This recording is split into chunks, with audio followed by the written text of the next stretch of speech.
everybody, it's Chris Eads, and our line is Wootini, here with another Gay Gamer video podcast for you. It's Christmas! So I did not go to the movies this week. I do want to see Nosferatu, but that's gotta wait, because there was Christmas. It opened on Christmas Day, which is cute. It's an unconventional Christmas movie, maybe. But I had family Christmas over the weekend, so there was no time to go to the movies. It was a low-key Christmas. Not a whole lot of presents, but I did want to mention that I had asked for and received the Xbox battery pack, which I don't need yet, which is weird to me. I was annoyed when I got the Xbox Series S and you had to put AA batteries in the controller. And I'm like, are you serious? Like, Sony and Nintendo, they're like, hey, rechargeable batteries in your controller, just plug it in, charge it up, and play, and you're good. You don't have to keep buying AA batteries. And I was like, I don't understand Microsoft's battery thing. It's like, oh, we want you to have control, so if your batteries die, you could just put in new batteries and keep playing. And I'm just like, but the batteries don't really die like that. Like, I'll get a low battery warning on my, Switch Pro controller or my PS5 controller, but you can still keep playing for like a day before you actually have to plug it in. And even then, I've never run the battery completely dead, where I can't control the game anymore. So I don't I don't really see what that problem is. But I said, let me get the battery pack so that I don't have to keep buying new batteries for my controller. I did have it for my 360, but I never got the battery pack for my Xbox One because that was, I don't know, I didn't use it as much, and I feel like when I did use it, it was just for Rock Band or Kinect games, so I wasn't really using the controller as much. But I have yet to need the battery pack. It's still sitting in the box because I was like, oh, I hope I can last until Christmas so that I can get my battery pack and I don't have to waste another set of batteries. But I'm still running off the same batteries that I've been playing with since like a month ago. And it's not that I'm not playing my Xbox. I am.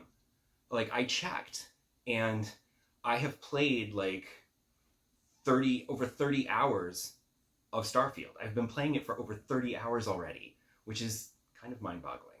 Annoyingly, when I check, it's like 1 day at 6 hours and 52 minutes. And I'm just like, can't you just put it in hours? Like, don't make me do math. It gets so much easier on PlayStation. You just open the PlayStation app on your phone and it shows you your most recent games and how many hours you've been playing it. That's so much easier. But Microsoft never makes anything easy. That's Microsoft for you. I don't know if these batteries are just going to suddenly go, like, because he keeps saying it's like 3/4 filled, and it clearly can't be. But I feel like it's going to go from 3/4 to like nothing in the blink of an eye. It's not going to be like half, a quarter, and then replace batteries. It's just going to suddenly die. And then I'll charge up the battery pack. The other thing that's nice about this battery pack, though, is that the charging cable is long. Presumably, you can sit on the couch and play the game while it's charging the battery, as opposed to the PlayStation where the cable is about yay big and you have to sit like right up next to the PlayStation, and it doesn't really work. But I have been playing my Xbox. I have been playing Starfield. Not as much given the busy holiday week.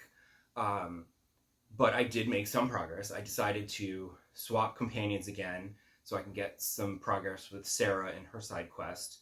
And I decided to take her along with me as I joined the UC Vanguard. So I went to go see Hadi McHadi and join the Vanguard. And it's funny because you can just go into the flight simulator and do your test and join up. But there's a whole museum that's optional. But I went through and activated every exhibit and listened to the history of the colonies and everything. And I'm like, this would have actually been really helpful at the beginning of the game to like kind of set up the world and the different factions and everything. But I got it, 30 hours into the game, I'm finally getting the history of this world, and oh well. The first mission was actually really cool. I was surprised. You were supposed to go check on some colonists on a distant planet, and then you go, and it turns out everybody's dead, and it's chaos, and there's just bodies everywhere, and clearly something bad happened. And you find a survivor, and she's like, yeah, there's a terramorph, and we have to kill it. So you have to kind of like run around the complex, and like, thankfully you have some turrets that help take down a good chunk of its health before you really have to finish him off. because these are tough monsters. And that was fun. And I'm sure that this is another plotline. And I feel now that I'm starting to get the sense, I'm getting the sense that, like, I was doing a lot of main quests, and I was kind of ignoring these side quests, but as I've been doing side quests, I feel like it's fleshing out the world and its history and the lore and everything.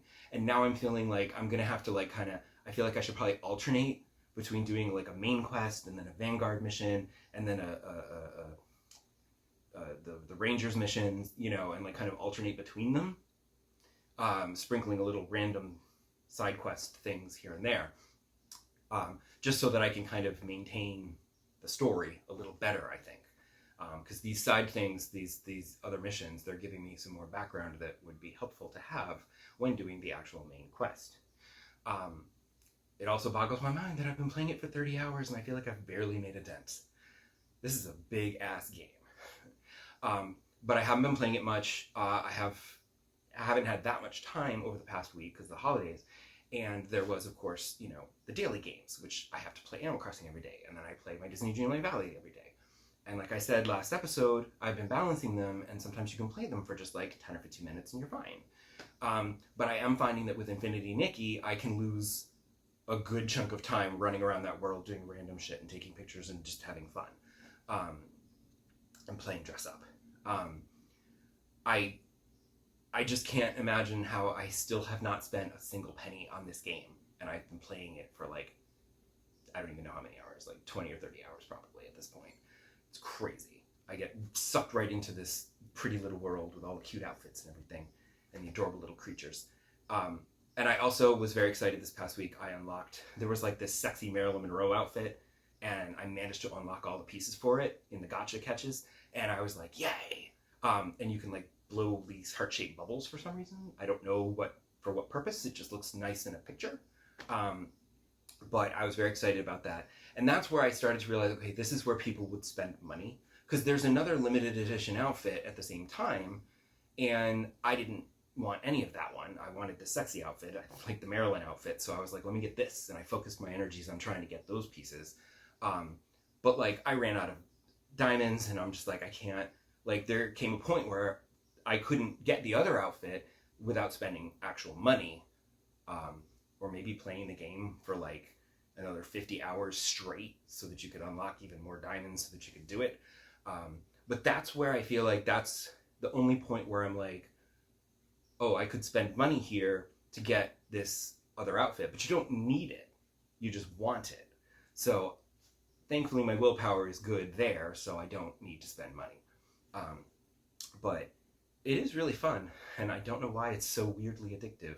But I can just, like, you can play it for like 5 or 10 minutes, log in and get your rewards, and then just like log out. But I end up like doing some missions and doing stuff and being like, oh, let me try this, oh, let me do that, oh, let me do this, and oh, what's over here, and suddenly, like, it's 2 hours later, and you're like, oh my god. So that is it for this episode. Come back next time and see what else I might have played. I can guarantee you that it's going to be Infinity Nikki, because I can't stop playing it. So I'll share that next week. Bye!